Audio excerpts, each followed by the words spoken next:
let's go over the phone lines and speak to Professor Jasper Lozano, who is Associate Professor of Political Science, UDS. Prof, thank you very much for your time. Good morning to you. Yeah, good morning, Fena. Good morning to I'm happy to be with you this morning. And you read a lot of political literature on perhaps, have you seen any arrangement where after losing an election, you go and elect a flag bearer before going to elect your executives? Is that arrangement usual? It depends on it's clearly unusual, at least in the Ghanaian political history. I have never seen this before, to the best of my knowledge, but I stand corrected. But early, this is like putting the cat before the horse, right? This is Baumia's. Okay, Prof, we're having difficulties with your line. I'm not sure. Are you using any device aside your phone? No, I'm on my phone. Okay. Right now. Still, we haven't breaks. Let's call you back. So let's call. Let's try again, and I hope this time is better. Prof, you're explaining. You were responding to my very first question on whether this is usual. Yeah, this is unusual as far as I know or I'm aware of the history of internal party elections. I don't think this has ever happened before. But I was just saying that this has to do with the internal party democratic process, right? So, and this is often controlled by the national or the NEC. So, and the present NEC and the whole party executive all the way down to the polling station. I describe them as Baumia's political machine. So this is the same grassroots structures and NEC that voted massively for Baumia. So they are actually they favor Baumia. And as far as the NEC is concerned, the NEC is basically trying to manipulate the internal democratic process to favor Baumia, and that's what political machines are supposed to do. That this is intended to favor Baumia. Oh, that is no doubt about that. Because is there any well-founded reason for reversing the process? You are basically trying to rather for people to vote for the presidential candidate before you decide who is even qualified to do that voting. So it's totally absurd, but like I said, when you look at it from a political strategy perspective, being Baumia's political machine, the NEC, an elite group of people working to make sure that Baumia is maintained as the presidential candidate for 2028. They are basically doing the work that a political machine is supposed to do. Wow. But that is weird, because how does that favor them? Because at this point, first they could have said that, okay, because of President Akufo-Addo and the kind of influence he held, they couldn't have disagreed with Akufo-Addo and Dr. Bawumia at the time. The party has lost power. President Akufo-Addo's power has dwindled. Even Bawumia's influence has also dwindled largely, to a large extent. They will be seeking re-election themselves. So how does falling on Dr. Bawumia, who seems not so popular within the party now, how they're trying to push his ambitions help them, who, because they will also be seeking for re-election. And if they don't get this right, the party will kick all of them out.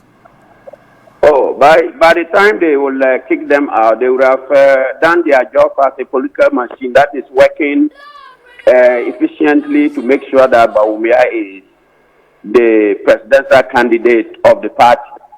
Yes, you may say that Bawumia is unpopular across the party and even across the country. But as far as the present executives, grassroots executives and the NEC are concerned, Bawumia is their favorite. I mean, these are the people who work to make sure that Bawumia was made their presidential candidate. They are his friends. They worked with him throughout the campaign. Their campaign structures are still on the ground. So clearly, if they want to do this election now, Bawumia is de facto the 2028 presidential candidate. The others who contest have no chance. As far as I can see things, based on the fact that these old structures, campaign structures that have been put in place during the internal elections and the national elections, these are all structures that are favorable to Bawumia's candidature. So there's nothing that has shown that these structures have changed. And normally they will change when there is this internal elections before the presidential elections to select the presidential candidate. But they have inverted the process. So that means these structures are still Bawumia's political machine, and they will continue to work in his favor, whether he's popular or not. You're saying that the people who are in place currently only has one task: to always ensure that Dr. Bawumia is favored in any contest. Yes, this is what they are doing, and it's clear by this unusual move, very strange. I mean, to start to elect the presidential candidate first before you even decide the electoral college that is supposed to elect that candidate. I mean, it's just clear that they are working to, this is rigged in favor of their preferred candidate. And, before it means that Nana Akufo-Addo, despite his damaged brand, the Akufo-Addo Bawumia's hold on the party is still in place. And this would have changed if the elections or the grassroots elections, the executive elections had taken place before the election of the presidential candidate. But they are making sure that that doesn't happen. And when they do this, it means that they can still have the chance of still maintaining themselves in these executive positions. But what are the implications for the party if they go ahead and do that? Because you're talking about a flag brashing brace that includes somebody like Mr. Kennedy Ohini Agyapong. Would that not deepen the rift within the party and perhaps make the unity they are looking for much more difficult? Yeah, but they would rather think that it's better to get the presidential candidate, and probably by their calculation, if they get the presidential candidate first, it will limit the divisive politics that normally accompany these internal democratic processes. So they can give a reason that this is rather a move to address that threat of division, acrimony that normally accompanies these internal democratic elections to select the grassroots representatives who will now be the electoral college. So they may be arguing along those lines, but clearly it is never done before. So the only plausible reason is that this is about them, and this shows that the establishment hasn't changed, and it is not ready to change despite this humiliating defeat. And they will end up rather worsening the situation. And bear in mind that this defeat is like a defeat that threatens the very existence of the party. And so they are just trying to, re-strategize, and they think that this is a strategy, but it can actually work against them, because who in the normal senses will do this? You even allow the electoral college that is supposed to vote for the presidential candidate, to select the presidential candidate, to be chosen first. You rather choose to use the old electoral college and the old party structures and executives who by the 2024 election shows that they were incompetent. They were not able to deliver the vote. And the purpose of the grassroots structures, the internal democratic process, is to select people who can win. You don't want to keep the same old people who fail to win and fail abysmally. But this is about them. I mean, it's not about the interest of the party. It's about this establishment. And it shows that actually Bawumia and Akufo-Addo really have a strong influence on this party, and they are not ready at any time to give that up. Now, this is Mr. Jaco's analysis. Now, he says that if you understand campaigns very well, you will not elect a flag bearer at this time. There are 88,917 human settlements in Ghana, and so if you elect a flag bearer and expect them to campaign in all these communities, it will take them 10 years to achieve that. But if you have 210,000 executives from polling stations, they can successfully campaign in these communities within a week if 2 executives are assigned to each community. Then it continues. First and foremost, we sell the party to the people before the flag bearer even comes in. There's no way one person can win an election for any political party. That's why we begin from the polling stations. I think what he's cautioning against is that if this structure is erected, there's a possibility that it will be up to the flag bearer to convince the Ghanaian, and the party structures will not necessarily be behind the flag bearer. Is that the danger you see? Yeah, I think he has a point there. But the point is pointless to these people. I think the main point I'm making is that all these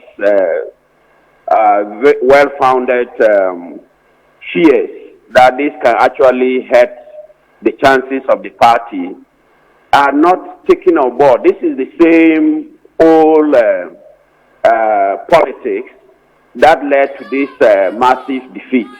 But it doesn't look like they're interested in addressing the root cause of their defeat in 2024.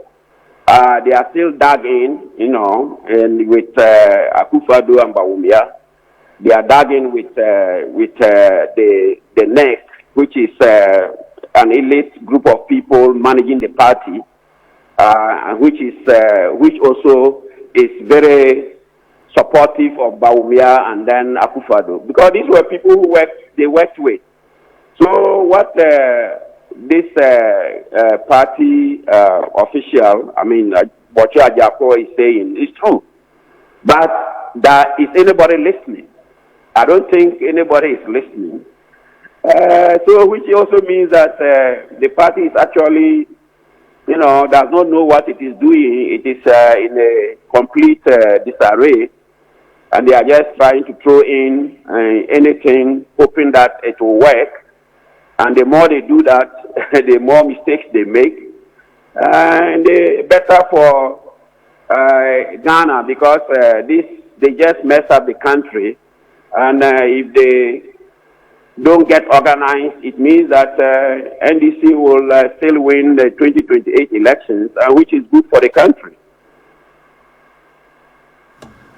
You're saying, Doc, Prof, are you suggesting that disorganized NPP is good for Ghana?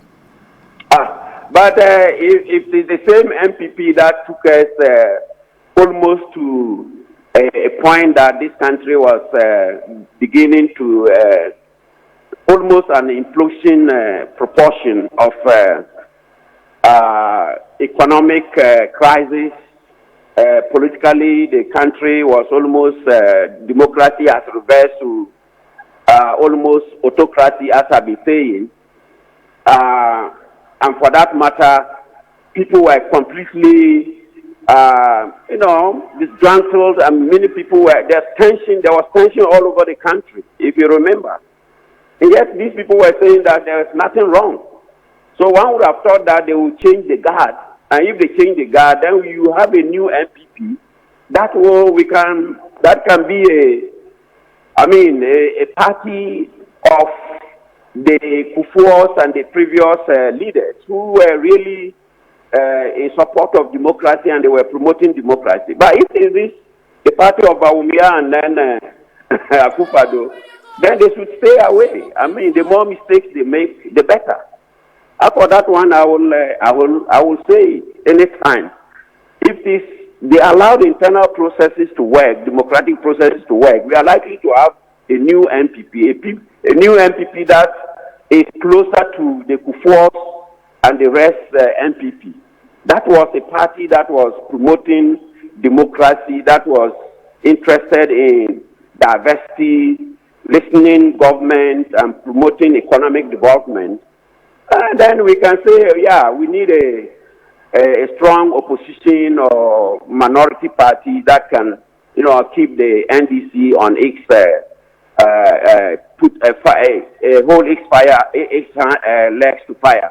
But if it's this old one, the Bawumia Akufo-Addo's NPP, then they should continue to dwindle, and probably we may not have a strong opposition party. I see. Prof, thank you. Thank you very much for speaking to us. One of the things we'd like to take your thoughts on, and perhaps we'll try and see if we can put this on our agenda tomorrow, is this matter of President Mahama suggesting that the group of MMDCs that is appointed currently may be the last ones we see that are appointed, that the next cohort will have to be elected. So we would like to speak to you on this, but perhaps tomorrow. So, but thank you very much for speaking to us this morning. Thank you, Senator. Thanks for having me. Well, so Professor Jasper Lozano, who is Associate Professor Political Science at UDS, joining us on the line. But of all the things I've heard this morning, you are the one. This story that you brought is. Yeah.